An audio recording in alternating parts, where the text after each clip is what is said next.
no, kaysa sa aton nga plano.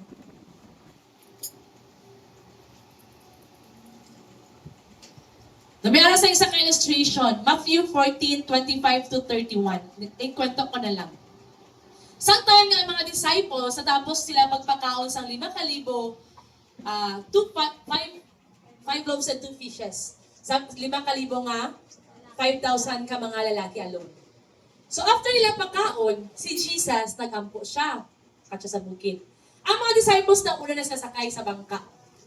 After niya, ang mga 12 disciples, first hand, na-experience sila ang milagro sa Ginoo. May aras ang 5 ka tinapay kag 2 ka isda. Na-convert siya sa nga nabakaon ang 5,000. Hag may aral pag isang sobra nga basket, pila ka sobra? Pila? 12 ka bukag. Sabi no? May aras ang 12 ka bukag nga sobra. Kung ato nga tanaw, nakitaan sa mga disipulo ang milagro sa Ginoo. Amen? Sometime na natapos na ang pagbakaon, naguli na sila. Si Jesus nag-ampo, ang mga disciple nagsakay sa bangka. Grabe ang balod. No? Grabe ang nagsakay siya sa bangka. Sometime na si Jesus naglakad sa bangka, nahadlok sila.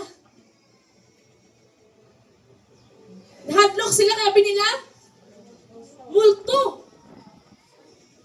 Pero pag nakita nila nga si Jesus ganito, alam ni Pedro, si Pedro ano gid siya noon ang isubon ba? Tama? No? Hambal ni Peter, Lord, if it's you, tell me to come to you on the water. When Jesus come, he said. Then Peter got down on the boat, walked on the water, and came forward to Jesus. So si Pedro, nakalakad siya sa tubig. Pero sometime, naglakat si Pedro sa tubig, may alasang hangin. May takot ako nga, balot. Anong tabo kay Pedro? He was afraid and beginning to sink. Nahadlok si Pedro. Sometimes, pag magkita natin ang problema, mahadlok kita. Kapit pa subong crisis, why na savings? Ama? Crisis, pwede na matabo? Arat na sa kahadlok. Pero kung nakakilala sa ating buhing nga Ginoo, hindi ta mahadlok. Because He is our living God. Buhi siya nga Ginoo nga itong alagaran. Immediately, ano ni Peter? Lord, save me! Immediately, Jesus reached out His hand and caught him. You of little faith, why did you doubt? Nga nagduha-duha ka man. Sino din nagaduha-duha sa kaayo sa Ginoo? No? So, din nagaduha-duha sa pulong sa Ginoo. Number sa Word of God, you of little faith, why did you doubt? Lord, why nang kami bugas? Paano na lagi? That's why we need to read our Bible. Na-bless ko kay Jenny na kaginalog. Siya, devotional, bago mag-review.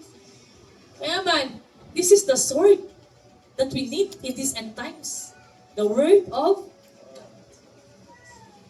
amo ni maka-silent sa aton, maka-silent sa tanan nga lies sa enemy, ang pulong sa Ginoo. Makano ba? Mahimutan sa aton nga kakulba, kabalaka, ang pulong sa Ginoo. That's why Isaiah 41 verse 13, let's read it together. Basahon nato ni sabay-sabay. 1, 2, 3, go!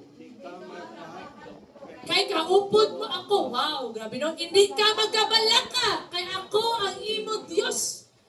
Pabaskugon ko ikaw, kagbuligan. Proteksyonan ko ikaw, paagi sa akong gahom nga magaluwas sa wow. Kabali mo katapag, hindi ka magkahadlok. Hindi ka magkahadlok. No, natawa sa mata. No, hindi ka magkahadlok. No? Magkahadlok. Huwag ka man ang braso mo. No? Wala ka man ang braso mo. Gamay man yung mga resources mo. Hindi ka magkahadlok. Ano ang mga birds man gani? Wala silang tanong. Wala na silang kaani. Pero, survive sila. How much more kita, nga kita ang mga special na gintuga sa Ginoo. No, we are special in the sight of the Lord. Number 6. The desire to be seen. Ano siya? Kanang hilig ta no tinguha ta sa spotlight. Di ba? Kanang spotlight kani. Pag kani siya nakasentro na siya sa imo, pwede ka na mabulag. Di ba? Kung mabulag ka na sa spotlight, hindi mo na makita ng imo nga mali. Tinguha ba nga? Ano nga tinguha? Desire to be respected, to be important, to be admired. Tinguha nga matingala ka ba? That's why, hindi kita magtinguha nga tingala unta sa iban. Nga makitaan sa iban ako nga ginahimo. Hamba sa word of God in Matthew 6:4, your Father who sees in secret shall reward you openly.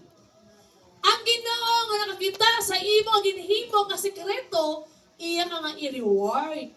Not the other way around. Pero paano nyo ka i-reward ni Lord kung gi-reward ka na sa kalibutan? That's why kung may sakripisyo mga ginahimo sa buluhaton sa Ginoo, si Lord nakakita sila. Kag si Lord man ang mag-reward sila. Ang reward sa Ginoo, sobra pa sa reward sa tao. Amen? Ang reward sa tao, temporary. Pero ang reward sa Ginoo, eternal.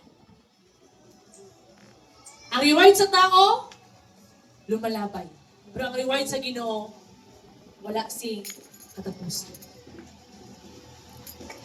Ato number 1 nga, sin. Right? Masquerade.